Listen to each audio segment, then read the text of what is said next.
Olá, meu nome é Cleilton Mendes, eu sou advogado, sou especialista em proteção de dados e tenho tido o privilégio de implementar programas de conformidade em muitos cartórios, em muitas serventias, principalmente no estado do Espírito Santo. E aí eu resolvi fazer esse vídeo, uma espécie de um vídeo aula curto, para poder dar algumas orientações iniciais para aqueles tabeliões, para aqueles oficiais que ainda não iniciaram seus programas de conformidade, até eles contratarem alguma consultoria de confiança para poder fazer.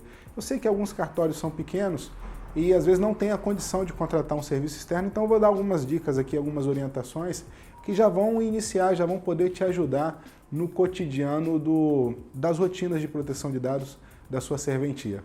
Vou bater um papo com vocês agora, vamos lá. Eu imagino que esse vídeo ele vai circular mais aqui no Espírito Santo, então a gente primeiro precisa falar de algumas coisas que são fundamentos legais. Então a lei, ela estabelece, a lei 13.709 de 2018, que é a Lei Geral de Proteção de Dados, ela estabelece um rol de pessoas das quais ela se aplica.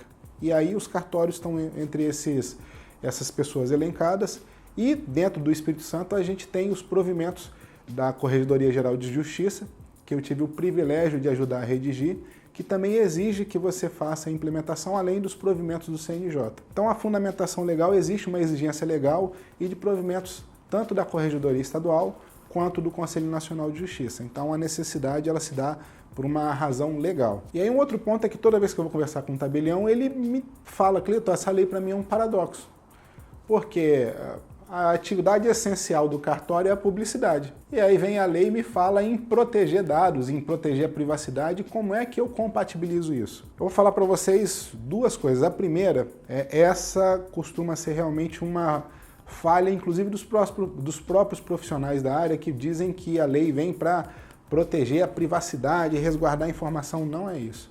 A lei ela vem para proteger o fluxo de informações e para garantir a finalidade, que a finalidade pela qual eu te entrego um dado, eu te entrego uma informação, vai ser utilizado para aquilo. Então você vai concordar comigo que existem situações em que eu entrego um dado para alguém para realmente ela fazer propaganda para mim. A lei não proíbe isso. Agora, o que a lei exige, e essa é uma dica importante, é uma orientação importante, a lei ela basicamente não traz proibições. A lei ela traz permissões e diz o que você tem que fazer para ter essas permissões. Então eu preciso dizer para o usuário do meu serviço, para o usuário do meu produto, o que eu faço com os dados dele. Então se eu disser adequadamente, ele tem a condição de tomar a decisão dele se utiliza o meu serviço ou não, se ele está de acordo com isso ou não. Então basicamente é isso. Como é que isso acontece também dentro dos cartórios? Existem, mesmo dando publicidade, existem muitas informações cartorárias que não podem ser divulgadas de forma aleatória, que como eu disse para vocês, precisa ter aí a proteção no fluxo de informações. Quer ver uma delas? Ata notarial. Ata notarial costuma ter muitas informações sensíveis. Eu vou fazer um parênteses rápido aqui para vocês. Muitos de vocês já devem ter ouvido falar da lei, de que ela tem algumas distinções sobre dados. Os dados pessoais e os dados pessoais sensíveis. Os dados pessoais basicamente se resumem aos cadastrais. Nome, CPF, RG, telefone, etc.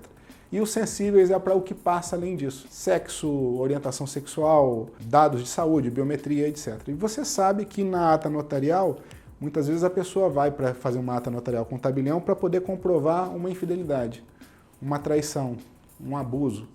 E às vezes nessa ata notarial ficam relatados informações extremamente sensíveis do cidadão.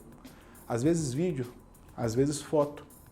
Então você começa a concordar comigo que esse é um tipo de informação que não pode ser acessada por todo mundo. Uma outra informação que também precisa ter um controle no acesso são as fichas de reconhecimento de firma. Alguns cartórios fazem inclusive de forma digital. Mas entendendo a realidade e a necessidade de um serviço cartorário, vocês são guardiões de informação para criar estabilidades para a negociação. Por que eu reconheço firma? Para ter a garantia de que a pessoa que está assinando aquele documento é ela mesma. Você vai concordar comigo que se essas fichas forem compartilhadas de forma aleatória, se ela for acessada por um impostor, por exemplo. Vamos supor que eu seja um impostor. E aí eu pego a ficha de reconhecimento de alguém que faz muitas transações na cidade.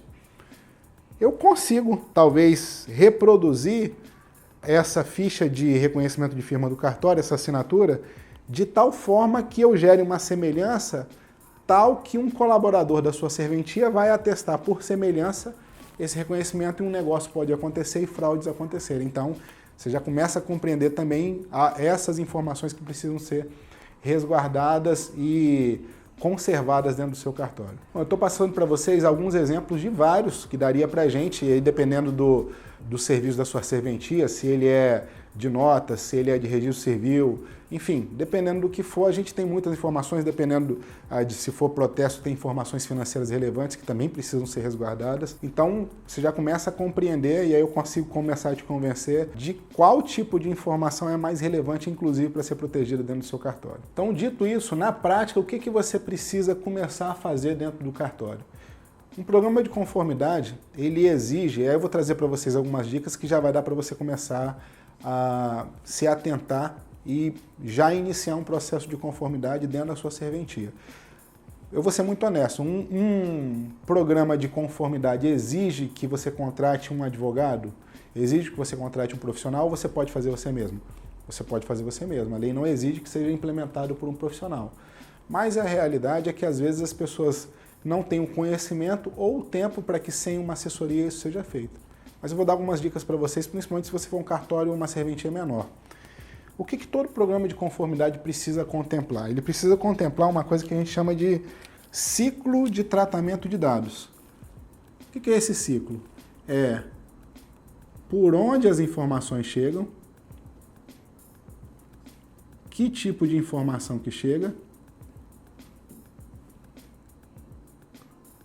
aonde elas ficam armazenadas, aonde e de que forma, e aí onde e de que forma ela pode ser física ou pode ser digital. Por quanto tempo?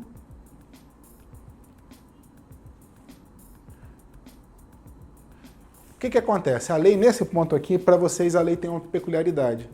O provimento 50 do CNJ, e até pela própria essencialidade a lei de registros públicos, determina que vocês precisam fazer a conservação por prazo indeterminado de muitas informações. Vocês são guardiões de informação, então isso fica por prazo indeterminado e indefinido. Ele entra em pouco conflito com a lei, porque a lei diz que você precisa estabelecer um prazo de descarte da informação.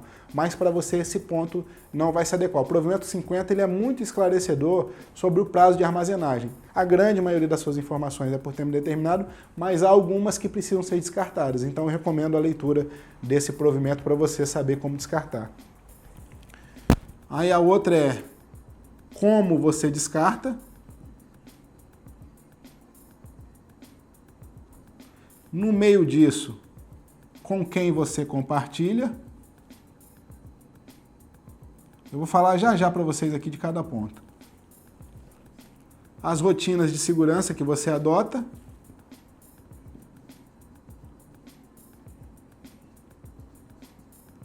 E o último ponto é a exclusão. O que você vai fazer dentro do seu cartório? Qual é basicamente um trabalho de conformidade que você precisa fazer dentro do seu cartório? O trabalho é se fazer essas perguntas e começar a desenhar uma rotina de procedimentos internos para mapear e ampliar a segurança disso e depois criar uma política de dados. Vamos lá. Deixa eu fazer um parênteses aqui para você entender o que você precisa fazer. Basicamente, o seu cartório ele vai precisar de 2 documentos. Um é a política de privacidade. Esse documento ele fala com o usuário do seu serviço. Esse documento é exigido pelo provimento CNJ, pela lei e pelos provimentos de corregedorias. O usuário do seu serviço precisa saber como é que o ciclo de informações dele funciona dentro do seu cartório. Então você precisa ter uma política e dizer para ele como é que isso funciona. O que eu costumo recomendar? Que essa política, até por conta da lei, que ela seja numa linguagem simples. Então não dá para fazer uma política artigo 1º, parágrafo 2º, cláusula tal, doravante denominado, a linha A. Não pode, porque o usuário do seu serviço ele nem sempre é alguém esclarecido. Às vezes é alguém que com pouca instrução, então essa política tem que ser feita de tal forma que qualquer pessoa consiga compreendê-la. Sempre que possível utilizar também recursos audiovisuais, fazer ela ilustrada, também é uma exigência da lei. Então você mapeando tudo isso você faz e aí deixa isso disponível no site do seu cartório. Cleuton, não tem o site do cartório. Coloca no link da bio do seu Instagram. Não tem link da bio do Instagram. cria um QR Code, coloca em mural, espalha internamente no seu cartório, coloca em assinatura de e-mail, responda e-mails com cópia desse PDF dizendo como é que é a política de tratamento de dados do seu cartório. Então, como é que você vai fazer isso? O outro documento, outro documento que você precisa, se o seu cartório for um pouco maior e tiver mais colaboradores, eu recomendo que seja feito um manual de procedimentos internos, dizendo como é que essas informações funcionam lá dentro e o que cada colaborador precisa fazer e o que cada colaborador precisa acessar. Então vamos aqui, para a prática. Como é que você vai começar a fazer esse mapeamento? A lei ela tem um monte de informação chamada, de inglês, e aí o pessoal adora data mapping, o ciclo de produção de dados. Por onde as informações chegam? Cleuta, aqui no cartório as informações chegam no balcão, presencialmente, mas também chegam por e-mail, mas também chegam por WhatsApp. Beleza, então já sei por onde elas chegam. Você precisa começar a mapear quem é que tem acesso internamente. O e-mail é só você que tem acesso? Não, sou eu e mais o substituto, o escrevente e tal. Todos eles, a secretária, todos eles precisam ter acesso a essas informações? Então você vai começar a se fazer perguntas e você mesmo vai começar a perceber as rotinas de segurança que você precisa dar para elas. Segundo, que tipo de informação chega? Chega documento pessoal, chega declaração de imposto de renda, chega foto, vídeo e etc. Aí você começa a casar por onde chegam e quem é que está tendo acesso internamente. Se realmente todo mundo precisa ter. É proibido todo mundo dentro do cartório ter acesso? Não é. Mas, de novo, a lei tem um princípio chamado finalidade. Finalidade e adequação. É adequado que todos tenham, é necessário que todos dentro do cartório tenham acesso irrestrito a todas essas informações? A gente sabe que quando você contrata um profissional, principalmente para uma serventia, a confiança é fundamental. Mas como uma das finalidades da lei também é evitar que os dados sejam vazados ou que eles não tenham controle, é perfeitamente possível criar rotinas de segurança para você criar uma coisa na lei que a gente chama de hierarquia de acesso. Aqui no Espírito Santo, 80% dos cartórios, não estou fazendo propaganda para ninguém que eu nem os conheço, mas 80% dos cartórios que eu estou implementando utilizam o tal do DRD Sistemas. Esse sistema permite fazer uma coisa que a lei exige, que é a hierarquia de acesso. Ou seja, a secretária acessa até determinado ponto, o tabelião acessa tudo, um colaborador acessa esse ponto. Então é perfeitamente fazer isso dentro do sistema e ainda gerar logs de acesso, ou seja, eu consigo ter registro de quem acessou a última informação. Então, que tipos de informações chegam, aonde e de que forma elas são armazenadas? Tem muitos cartórios que ainda estão 100% no papel. Tem cartórios que estão 100% digitais e tem cartórios que ainda trabalham de forma mista. Então, coletei essa informação, chegou para mim por WhatsApp. Eu vou lá e coloco dentro de uma pasta na nuvem, dentro de uma pasta no meu servidor, dentro do meu sistema. Alguns pontos precisam começar a ser analisados. De novo, se eu boto dentro de uma pasta no servidor, todo mundo está tendo acesso a isso? Uma ata notarial, por exemplo. A depender do cartório, eu recomendo que se estabeleçam pessoas específicas para fazer essa ata, porque são informações delicadas. Mas qual é o problema? Às vezes alguns cartórios falam, não, tem só uma pessoa que faz ou duas pessoas que fazem a ata. Mas depois a pessoa vai e coloca dentro da pasta pública no cartório a digitalização da ata, não adianta nada, todo mundo vai ter acesso àquela informação. Entende? Então algumas rotinas são recomendáveis de fazer, como por exemplo, de tempos em tempos, toda semana, a cada 3 dias, essas informações serem excluídas da pasta pública ou também o seu TI consegue fazer isso sem te gerar custo nenhum.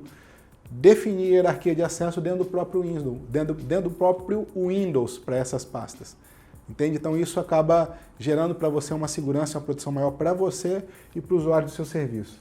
Então aonde, de que forma ficam armazenados? Olha, Cleuta, aqui a gente faz em pasta física, aqui a gente faz em pasta digital. Então se for de uma forma ou de outra, quais são as rotinas que dentro do cartório eu vou adotar para ampliar essa segurança e quem não precisa ter acesso não ter. A intenção é não burocratizar. Mas tem cartório, por exemplo, que a gente sugere, o cartório fala, não, isso fica legal. Estabelecer um protocolo de acesso, a pessoa assina um protocolo para quando for acessar algum documento delicado dentro do arquivo. Tem cartório que simplesmente coloca uma câmera de monitoramento para poder saber as últimas pessoas que acessaram o arquivo. Não quero estabelecer nenhuma rotina porque o meu cartório é pequeno e todo mundo aqui é de confiança. Tranquilo. É só lembrando, quanto mais você amplia a confiança e o acesso, menos burocracia você tem, mas maior o risco você corre. Então você precisa sempre fazer esse ponto de equilíbrio e informar na sua política de que internamente todo mundo dentro do cartório pode ter acesso. Por quanto tempo a gente já falou do provimento CNJ? Com quem compartilha? Os cartórios são obrigados a compartilhar informações com o próprio poder público, por exigência legal e também com requisitantes, com terceiros. Eu vou pedir uma certidão no cartório hoje. Está proibido, Cleilton, pedir certidões? Não. Mas a lei, e aí não dá para a gente falar tudo isso nesse vídeo, mas a lei tem vários princípios que agora permitem que o tabelião se recuse ou exija uma fundamentação para entregar uma certidão. Ou até mesmo omita algumas informações dessa certidão. É um assunto um pouco mais técnico, demandaria um outro vídeo específico para isso, é por isso que a importância também de você ter um profissional, mas esse com quem compartilha, ou seja, quando a informação sai do seu cartório por solicitação de terceiro, é um dos pontos que precisam ser muito bem estudados, é um dos pontos de rotina que a gente precisa mais ter cuidado. Entende? Eu vou só fazer um parênteses também e trazer o caso do Flávio Bolsonaro. Muitos de vocês vão se lembrar da confusão que deu, porque o tabelião, quando o Flávio Bolsonaro comprou uma casa de 6 milhões de reais em Brasília, o repórter pediu a certidão e aí o tabelião quis ocultar as informações na certidão do Flávio Bolsonaro, alegando a Lei Geral de Proteção de Dados. O tabelião errou, mas, de novo, daria um vídeo específico para a gente só tratar desse assunto. Sobre com quem compartilha também, cartório de registro civil, casamento. Principalmente por conta da pandemia, muita gente está fazendo ao vivo dentro de cartório dos casamentos. Fotos, ao vivo, marcando o cartório. E aí, às vezes, os noivos com a certidão de casamento completa lá, com nome, com endereço, com muitos dados, direito de imagem, enfim. São coisas também, são documentos que precisam ser criados, tanto na política quanto para os próprios nubentes, para poder dizer se é permitido, se é proibido, você pode permitir ou proibir, e dizendo como é que isso tem que funcionar. Entendeu? Então esse ponto também do ciclo de proteção de dados é um ponto que a gente sempre tem que tomar muito cuidado. Algumas outras rotinas que eu recomendo muito dentro de cartório. Para quem vai fazer atendimento ao público, mesa zero, mesa limpa, mesa sem papel. Por quê? Eu vou falar de um caso, a gente tem um colega que está sendo representado no Conselho de Ética por ter um processo em cima da mesa deles. Deixa eu te explicar como é que funcionou. Ele é famoso por fazer divórcios, e aí vamos supor que eu tenha ido no escritório dele e vi um processo de João e Maria que estão se divorciando. E João e Maria são muito amigos meus. E João e Maria estão fazendo o divórcio de forma sigilosa e não quer que ninguém saiba. Eu vou lá, sou atendido por esse advogado, saio e ligo para João. João, meu amigo, você está divorciando, cara? Não sabia não, pô, vocês parecem tão bem. João, rapaz, eu tô, mas como é que você soube? Não, fui lá no escritório do doutor fulano e vi o processo em cima da mesa. Essas coisas acontecem, a gente tem um colega sendo representado no Conselho de Ética por isso, e isso pode acontecer com cartórios. Isso pode acontecer com uma ata notarial que está em cima da mesa do balcão de alguém, pode estar em cima de uma minuta. E lembrando, os atos públicos são aqueles que já foram escriturados. Minutas ainda não são públicas. Você vai concordar comigo. E às vezes você está com uma minuta de um contrato de compra e venda em cima da sua mesa, atendendo alguém que não deveria ter acesso àquela informação. Outro ponto também com quem compartilha. A gente sabe que muitas vezes os advogados ligam para o cartório e me manda a minuta para eu dar uma olhada antes. Por conta da LGPD, você pode continuar permitindo ou pode proibir, porque o ato não é público, então é uma decisão sua. Entende? Esse ponto da lei é um ponto que merece uma atenção especial. Currículos também. Recomendo muito que os cartórios tenham muito cuidado com os currículos. Cartórios acabam recebendo muitos currículos por e-mail, no balcão, por WhatsApp, e o currículo ele tem informações extremamente sensíveis que precisam ser preservadas. Como você descarta? Rascunho. Isso é um perigo. O cartório não pode ter rascunho? Pode, mas é necessário que você faça uma triagem mínima para poder utilizar rascunho. A pessoa está lá com um bloco de anotação, no verso está uma foto de uma ata notarial lá de alguém nu, da descrição de algum ato sexual, do dado pessoal de alguém. Então, pelo menos, procure eliminar aqueles documentos que tiverem dados pessoais. Aquilo que tiver cláusula primeira, parágrafo segundo e tal, continua usando, mas aquilo que identificar alguém, elimina. Eliminação também por triturador, utilize mais o triturador do seu cartório. Espírito Santo tem algumas associações que fazem incineração e descarte, é bom utilizar essas associações. Esse também costuma ser um dos pontos de detalhe, de preocupação muito constante que a gente tem para vazamento de dados. Vou trazer mais uma informação sobre vazamento de dados em cartório que costuma acontecer, que pode acontecer. O seu TI. O que acontece quando você vai fazer a manutenção do seu computador? O TI, ele formata, copia o seu banco de dados, formata o computador, bota as informações lá de volta. Tem uma cópia aqui com ele. Ele está falando para você o que faz com isso. E às vezes essa informação não vaza nem por dolo, não é porque o TI quis, mas é porque o TI, principalmente essa galera jovem, essa galera da geração milênio, é uma galera que às vezes não tem organização, é muito veloz e passa o HD para alguém, pronto. Vazou dados, você perdeu o controle sobre as informações que estavam lá na sua pasta pública e você não controlou.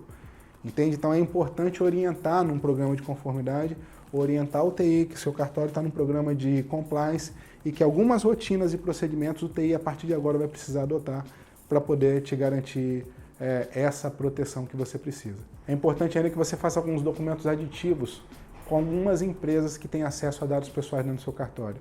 Empresas de vídeo monitoramento, empresas de monitoramento de câmera. É importante você fazer um aditivo contratual, inclusive para saber se as empresas acessam essas informações, acessam essas imagens, por quanto tempo, onde estão armazenando, o que eles fazem com esse ciclo de tratamento, entende? E você também precisa fazer um aditivo com a sua contabilidade. A contabilidade sabe muito sobre os colaboradores do seu cartório. A contabilidade sabe quanto ele ganha, aonde ele mora, as doenças que ele tem porque ele apresenta atestado para ter abono, os processos que ele enfrenta, porque às vezes é descontado direto em folha. Então é importante você também fazer aditivos contratuais com prestadores de serviços terceirizados. Jurídico, às vezes tem muitas informações pessoais. O seu marketing, que acaba recebendo muita informação pelo direct aí do Instagram, da sua rede social. Entende? Então esses detalhes precisam ser adequados. Eu trouxe para vocês rotinas de segurança, são aquelas que a gente falou que os próprios sistemas já adequam com senhas individualizadas e hierarquia de acesso. O seu TI tem como, você pode pedir ao seu TI para fazer uma coisa chamada atualização de packs de segurança. Pede ao seu TI para entrar nas suas máquinas e fazer uma atualização dos packs de segurança, de firewalls, já vai aprimorar demais a segurança dos computadores do cartório. Procure evitar ou selecionar as pessoas que podem fazer acesso remoto dos documentos do cartório. Tem colaborador que é muito comprometido com a sua serventia e às vezes leva trabalho para casa, leva um notebook para casa. E aí acaba acessando tudo isso de dentro de casa que às vezes não tem as mesmas rotinas de segurança que teriam se tivesse dentro da sua serventia. Esses pontos, esses ajustes, esses detalhes fazem muita diferença no resultado final de um trabalho de conformidade. Então, basicamente, são essas dicas que eu quis trazer para você de forma um pouco mais prática, de uma forma um pouco mais didática, de como é que isso pode ser implementado dentro do seu cartório. Eu quero colocar os meus contatos à disposição, vou deixar o meu e-mail aqui, contato@mendesadvocacia.net.br, para se você tiver alguma dúvida, eu poder esclarecer, poder te ajudar com esse programa de conformidade em cartório. Tá bom? Espero que tenha sido muito útil. Espero que uma frase que a gente ouve muito, Cleilton, o Brasil está muito burocrático, está cada vez menos para amadores e realmente está cada vez menos, as pessoas precisam cada vez mais se profissionalizar. Eu convido você, inclusive, para me seguir nas minhas redes sociais. Eu produzo muito conteúdo semanalmente, conteúdos relevantes, principalmente em Lei Geral de Proteção de Dados. Então pode acabar te ajudando bastante e você vai entender a necessidade dessa lei, não só para a sua serventia, mas para o cotidiano da sua vida. Tá bom? Um abraço, até mais.